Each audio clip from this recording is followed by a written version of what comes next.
Hi, I'm Stuart Thompson from DecodeTV. I'm here with Robin Boldon, who's Head of Product at Friend MTS, and Nick Forman, who's VP of Marketing. We're here to talk about piracy and how to fight it, based partly on a survey we did with Friend MTS, finding out what the industry thinks about it and what the best way to fight it is.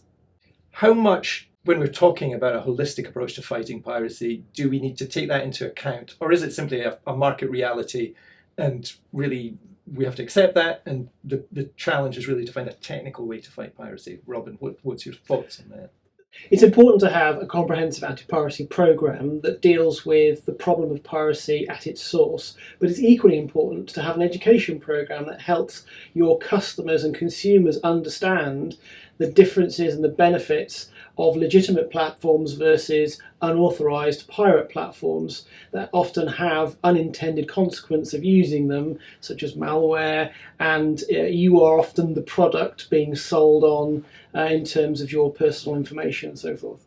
Another factor that came out of the survey was people believe that among the many ways that piracy happens, commercialised restreaming is the leading one, but there are many others. I mean, what lessons do we draw from that, and what do you need to do to fight all these different ways that pirate services capture the content? I think the pirates will always choose the path of least resistance. If they want to get hold of the content and the easiest thing is to behave like a subscriber, buy a subscription, that's exactly what they'll do. Equally, if there are easy to exploit vulnerabilities in your own platform, then they'll use that method of getting hold of the content before restreaming it on to their own audiences, or in some cases making you pay for that.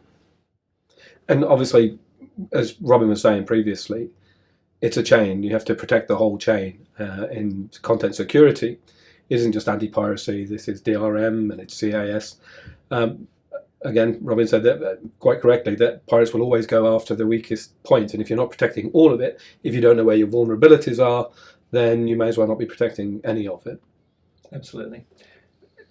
Another thing that comes out is that there's quite a strong support for dynamic server blocking. There's been a lot of movement in the market recently about dynamic server blocking. People responding to the survey think it's an effective way to fight piracy. What lessons do you think can be drawn from that, and what approach do you think the industry needs to take? I think dynamic server blocking can be a very effective tool when it's deployed correctly. It's essential that you have good guardrails in to prevent overblocking, for example, but also that you've got a strong regulatory framework in place that supports blocking in the relevant means.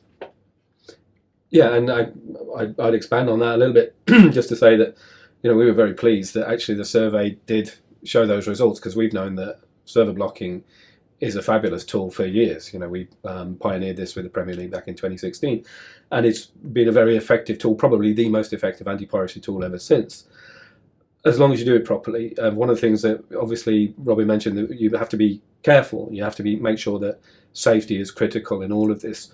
We've seen reports in the press of when it's not done properly, and you see instances of overblocking, which shouldn't ever be allowed. That's when you need real expertise and you need real experience in these sort of programs, because only then can you make sure this is implemented safely. It's all based also on obviously getting the right data, making sure that you've got incredible amount of data that underpins all of this, which we're proud to say we do. Data underpins all anti-piracy efforts. Without the data, you can't actually get the right results. And we've seen, sadly, that some people don't get it right. But when it's done properly, and as Robin said, when you consult all of the right stakeholders, making sure that everybody's aligned, then it's a hugely effective tool, and we hope it will continue to be so in the future. So we hear about AI everywhere these days. One of the things that came out of the survey was that respondents believe AI can be an effective tool to fight piracy. It can also be an effective tool in the hands of pirates. How can AI best be deployed, and what do you need to do to make the most of it in the fight against piracy? As a technology, it has some strong use cases, particularly for smart monitoring and how we identify pirate content. We can distinguish legitimate use from illegitimate use. We also use it to detect patterns in the data to help us identify unusual behaviour and other characteristics that pirates will exhibit to help us to be able to enforce against that content. We also work with customers to help them understand how that content, how their content can be used or misused by AI platforms as well. I think we'd be naive, obviously, to think that pirates aren't also going to make use of AI technologies, and there's early indications that obviously they are, in the same way as we're using it in our anti-piracy solutions. But being across that and being aware of that is at the heart of what we do. We're well aware that pirates are as technically able as many of the great players in the industry. Part of our role, and where we invest a lot in our R&D, is actually seeing where those technologies are going and where they can be used by pirates to circumvent existing technologies and to come up with new ways of accessing data that they shouldn't. Finally, and returning to the point about a holistic approach, survey respondents believe that you need a balance, I guess, between giving incentives to consumers to go for legitimate services rather than pirate services, but also they believe that the technical tools are there to help fight piracy. Where do you see Friend MTS's role in all this? I mean, how does this reflect on your position and what you do and what your general approach is? I think encouraging collaboration across our industry. I've often said that pirates rely on a lack of collaboration between industry in order for them to be successful with their pirate operations. So I think really to address that, so that we are sharing intelligence where we can, we're collaborating on operations collectively within an industry, we're able to really identify the larger pirate operators globally and be effective, not for just one rights holder, but across multiple. Yeah, I'd echo that. I mean, collaboration is absolutely key.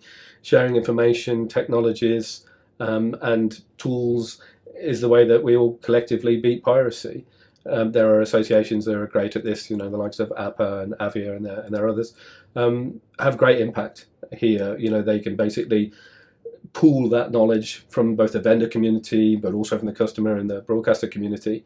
And only by doing that can we actually make sure that we're using the most efficient tools to fight piracy. Great. Robin, Nick, thanks very much. Thanks, Stuart.